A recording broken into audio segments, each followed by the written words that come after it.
You want to learn how to secure a bag while still studying in school? Here's an entire guide in terms of how to balance work and study. Hi, my name is Kushi. I'm a lifelong learner. If you found this video on audio or video format, obviously, I just want to say that I'm sending you and your family so many blessings. And I just also want to do a bit of a shout out in terms of my big love on my last video. If you haven't checked it out, please go check it out and let's just get into it. Now, before I get started, I just want to say I would never recommend working full-time while studying full-time. You either pick work part-time or work casually and then doing school or university full-time, or you choose to do university/school full-time and then work full-time. I would only recommend, right, working full-time and studying full-time if you can do your entire course or your entire schooling online. Now, the reason why I'm saying this is because you still want to be able to have a life outside of work and study, right? This is a balance, okay? I don't want you to think, oh my God, we're stuck in the matrix, only work, only study. No, you have a life outside of that. So catching up with friends, doing co-curricular activities, etc., etc. So pick either one of those options. And if you're going to pick that third option of full-time, make sure one of them is definitely remote. I know a lot of people that are watching this video probably have casual work rather than part-time work. Now, it really depends on you, right? I love casual work just because of the rates, right? They're amazing.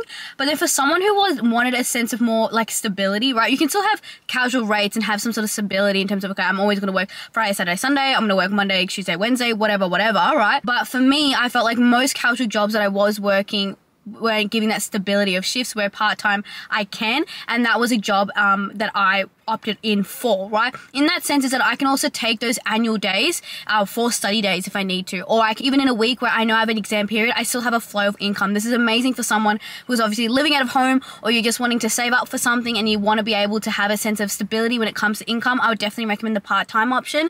Yes, the rate might be a little bit lower, but again, it depends on how regular you want to work. Isolate your study days and isolate your working days. I wouldn't really recommending, one day work, one day study, one day work, one day study. I would think of it in terms of work blocks and study blocks. In that sense, and you can also plan strategically within the gaps in between those two, those catch-up days, those break days, days for a little bit more fun. If you think of it in blocks, it allows you to kind of get a little bit less frantic when it comes to the balance for work and study. The same way that most workplaces will think of their work life or schedules in a fortnight, I want you to start thinking of your life as well as a fortnight, right? Mainly like, when you're studying, they'll think of things as semesters, weekly reports, mid-semester breaks, so it's like 5 weeks at a time, or a week at a time, or a semester at a time. I want you to think of your life now in fortnights, okay? So in that sense is that you're aligning whatever's happening with work in regards to study. Okay, now once you know what your fortnight looks like in terms of work, in this fortnight, is there assessment coming up? If it is an assessment coming up,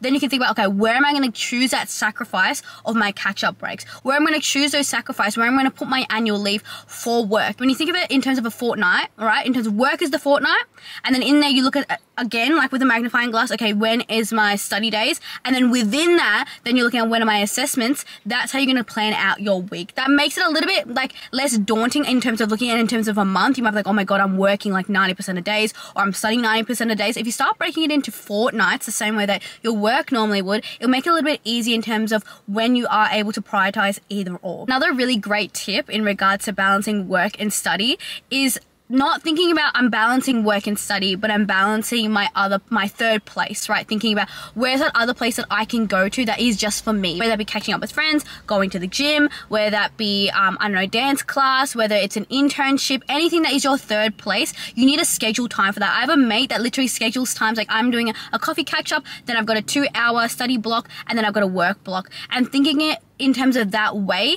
allows you to actually have something to look forward to when you're not studying and you're not working. Or after work, instead of study, I have that catch-up study block the next part of the week. So for example, if you're Monday, Tuesday, Wednesday, you're working, in terms of 2 of those days, you might be like, I'm going to catch up after school with, or after university for like a coffee or whatever. And then on the middle day, right, on the Tuesday, you're spending day after work for study. And then and then you kind of do that in reverse or inverse on the second half of the week. So for example, Thursday, Friday, Saturday, I'm studying, right, or I'm at university. Okay, maybe 1 or 2 of those days you can be like, hey, I can pick up a shift here and there if I'm needing that extra cash. But then I'm also then going to see if I can schedule 1 or 2 of those days for, let's say, going to the gym or doing an internship internship, something like that, right? You can either inverse your week, right? So you can have 3 days, and then inverse the catch-up times in between them, or where you're going to put your third place. But scheduling those in. Don't underestimate mid-semester breaks or school holidays or periods of, time off, right? Or days off, So the reason I say this is because there's going to be times where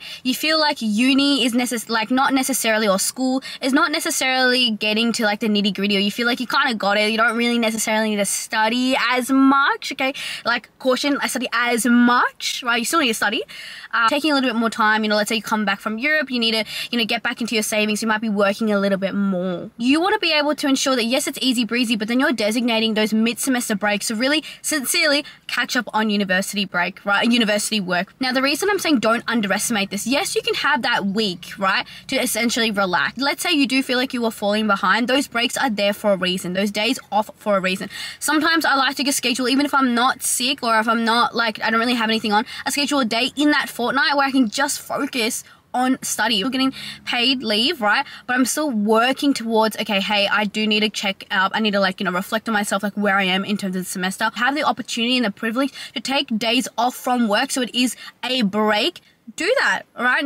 I think people think that, okay, that break I can then use to work heaps. Whatever works for you, right? You can either be like, okay, I'm going to periodically be like, I'm going to study really regularly, and then I'm actually going to take less shifts throughout the semester, but when it's my mid-semester break, I want to work every single day, and this would be amazing if you're doing casual work. But if you're working something a little bit more part-time, or your shifts are a little bit more regular, then I would definitely recommend taking that mid-semester break for yourself or to catch up on study. In these videos, I also be really, really real with you. I know the working life and the student life can be sincerely quite difficult, and it'd be quite draining, and it can almost feel like you're trapped in this matrix, and it doesn't have to be that way. And yes, you can romanticize it as much as you can by going to cafes, dressing up, but when it comes to actually working and you know that you have that sort of financial goal set aside for yourself, you can't kind of romanticize the student life to its full extent, accommodate to people that, might not be able to study every single week or designate a time every single week. But when there is an assessment, I do recommend having a good 24 to 48 hours. You can even extend it to 96 hours where you are working on that if you haven't been able to work on it earlier during the semester. I made a video in terms of conquering university, and you can check it down. I'll put in the link below or somewhere on the screen, where I did talk about, yes, you should be starting early. You can use ChatGPT. Sometimes I use my Snapchat AI to create a little timeline in terms of, okay, how should I periodically, set aside time for this assessment per week. I understand some people don't have the privilege to do that. They might, I never know. You might be a part-time student. You might be, full-time work and have a kid, and you might have a different commitment that you're not able to sincerely put that much effort into weekly study or revision. When it comes to assessment period, I definitely recommend setting aside 24 to 48 hours, 96 hours to complete an assessment. I think a good 48 hours, particularly, when you're literally putting your phone in the other room, like time for you to, work on your work, right? I definitely think 24 to 48 is enough, right? If you really do want to, cram it in, that's probably the really good sweet spot. I think 96 hours is amazing because then you have that one day to kind of be more chill, but definitely 24, 48 to 96 hours is a great amount of time if you do want to cram in work before an assessment. What sort of work, I also feel like people underestimate, what sort of work do you want to have whilst you're studying? I actually honestly think the best advice I can give for this is think about, okay, what year are you studying in? So for example, if you're a first year, a second year, a third year, that's for me, that differs in terms of what job you should prioritize. Or if you're in year 10 or year 11 or year 12, right, what sort of job you should prioritize for those years. For example, right, in year 12, that was a really big for me, and coming from an ethnic household, year 12 is everything, HR is everything, you are literally drowning in books. And I'm not trying to say that you can choose to have that life, or you may not have a choice like me, but work was not much of a priority, but I did want to have some cash here and there, so I'm able to spend time, with my friends when I could. I was not going to work a hospo job or a fast food style job during year 12 because I knew how mentally and physically draining those jobs are, and I have a huge amount of respect for people that, especially in school, who are working, or even in university, who are working those sort of jobs, and then on top of that full-time study, and on top of that,